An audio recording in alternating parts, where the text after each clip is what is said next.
왜 멀쩡한 주민등록번호 뒷자리를 바꿀까요? 제가 볼 때는 간첩 아예 잡지 못하도록 만들려고 그렇게 하는 게 아닐까요?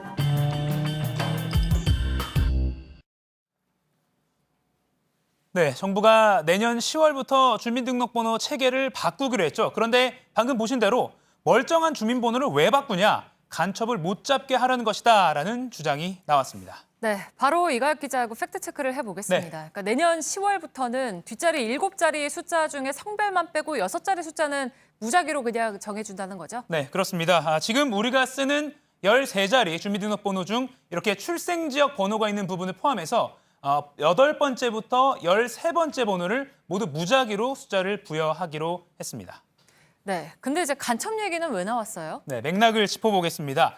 역사를 좀 되짚어보면 1968년 주민등록번호 제도가 본격적으로 시행됐을 때 그때 명분이 간첩 색출이었습니다. 네. 주민등록증을 꼭 갖고 다니게 해서 불신검문을 하면 간첩을 더 잘 골라낼 수 있을 거다. 뭐 이런 이야기였는데요. 네. 지금 상황과는 좀 비교하기가 어렵습니다. 네. 심지어 당시에도 이렇게 신문 기사 같은 걸 보면요. 간첩 잡는 것과 주민번호가 무슨 관계냐.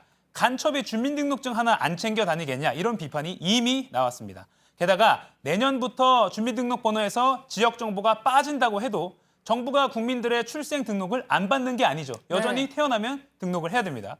출생 정보를 관리하고 유지하는 건 그대로입니다.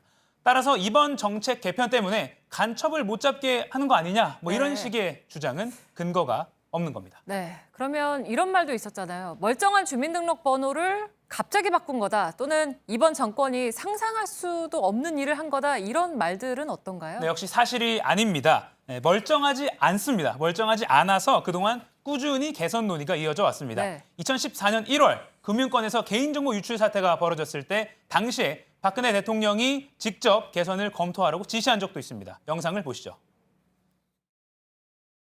외국의 사례도 참고를 해서 주민등록번호와 함께 개인을 식별할 수 있는 다른 대안은 없는지도 검토해 주기를 바랍니다. 네, 이렇게 대통령이 지시하니까 부처에서도 개선 논의가 꽤 있었습니다. 당시 공청회 자료를 하나 보면요. 고쳐야 할 것으로 늘 꼽히던 것 중에 하나가 바로 이 지역 번호. 이게 주민등록번호에 꼭 들어가 있어야 되냐? 네. 뭐 이런 게 지적이 나왔고요. 네. 그 개선책으로 무작위로 번호를 부여하는 것. 이게 꼽혔습니다. 국회에서도 오랫동안 논의가 꽤 있었습니다. 오늘 논란이 된 발언을 한 정미경 최고위원이 국회의원이던 시절, 그러니까 19대 국회 때 같은 당의 몇 가지 반응을 보시겠습니다.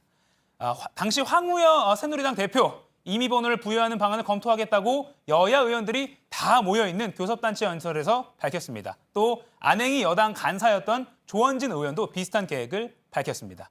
여야도 따로 없었습니다. 당시 야당 의원들도 관련 법 개정안을 냈습니다. 네, 이제 그러다가 19대 국회에서는 마무리가 되지 못한 거군요. 그렇습니다. 주민등록 체계를 바꾸는 그 법 개정이 논의가 됐었는데 당시 회의록을 한번 찾아봤습니다. 네. 당시 보면 야당인 임수경 의원이 20대 국회로 넘어가도 정부가 자체적으로 추진할 수 있겠냐 이렇게 묻자 당시 행자부 차관이 계획을 세워서 보고하겠다. 그런데 검토와 연구가 더 필요한 부분이다라면서 시간과 예산상의 어려움을 좀 언급하기도 합니다. 그리고 당시 여당인 강기윤 소위원장이 그런 부대 조건까지 다 달아서 진행하자면서 마무리가 됐습니다. 정리를 하면요. 이번에 나온 이 주민등록번호 개편 정책은 이미 지난 정권 때부터 여야 할 것 없이 그렇게 하기로 한 사안입니다. 네, 알겠습니다. 잘 들었습니다. 팩트체크 이가혁 기자였습니다. 네.